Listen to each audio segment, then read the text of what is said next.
Let's get straight into it. The extent of Victoria's hotel quarantine scheme has been revealed. Return travellers accounting for more than 99% of the state's COVID-19 cases. At what point does someone have to come out and take responsibility for this?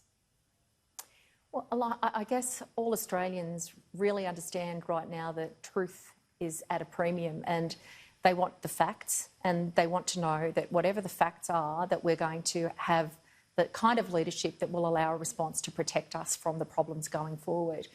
I mean, it wouldn't take a rocket scientist, and Australians were seeing those planes coming in, having concerns about how many people were coming into the country who were infected.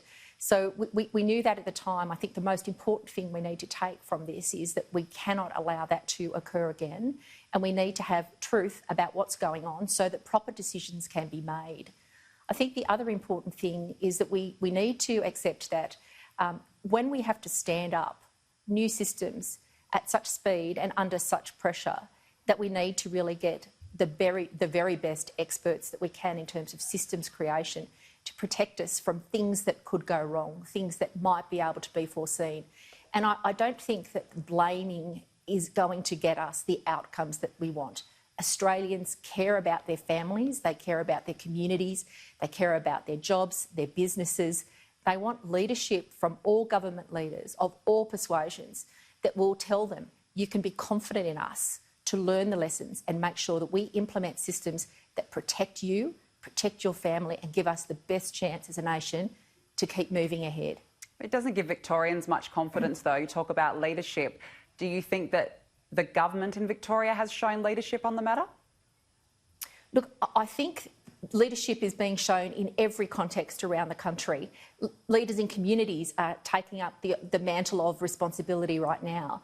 Leadership is vital, and I am sad to see right across the country some failures in terms of people accepting the responsibility that, things go wrong. And Australians, I think, are a pretty good lot in terms of, well, things have gone wrong. This is what we know has gone wrong. But we're far more interested as citizens of this country in making things go right going forward. And I think it's important that we don't get focused completely on looking backwards when Australians are still in the middle of a declared emergency across the entire country, indeed around the world, where we need to pick up our game, not diminish what leadership can offer, and make sure that we learn the lessons and implement the changes that are necessary to protect us going forward. That would be the greatest failure of all, failing to see the learn lessons and implement the changes. I want to talk about the Robo Debt hearing. We've heard that one of the top government officials who oversaw the Robo Debt scheme, now, they haven't accepted that this program caused people to take their own lives. It's something that you've been involved with in terms of the hearings itself. Is there any evidence to suggest this? Look, yesterday I had the privilege of reading into the record the testimony of two amazing women. Jared lost his life. He died by suicide after receiving communications from the department around debt that he was supposed to owe. And yesterday, just to read you one section, according to Kath, Jared left the house 2.5 hours after he received a message stating that he loved me. He sent a message stating he loved me at 7:41. This was the last time I would see or hear from my gorgeous boy. Kath wrote to me yesterday afternoon after the hearing, and on behalf of herself and Reese and Jenny, she said, as mothers, we know our sons and we know what happened. And yesterday's statements by the department head, Catherine Campbell, absolutely did not meet the demands of those parents for an apology.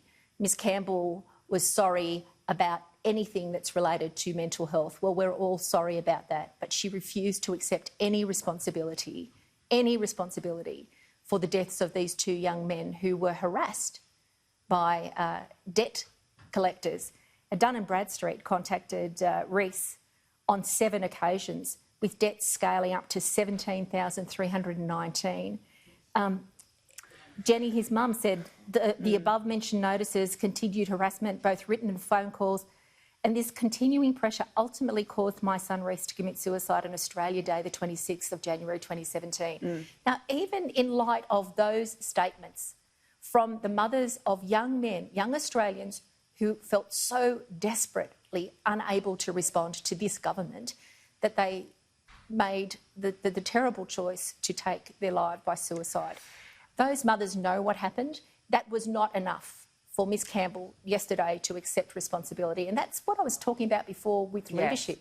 Australians expect leaders to own up to what's gone wrong and make sure it doesn't happen again. And we cannot see in this whole Robo Debt mess the government, the department leaders or the minister responsible taking any responsibility for what they did to Australians.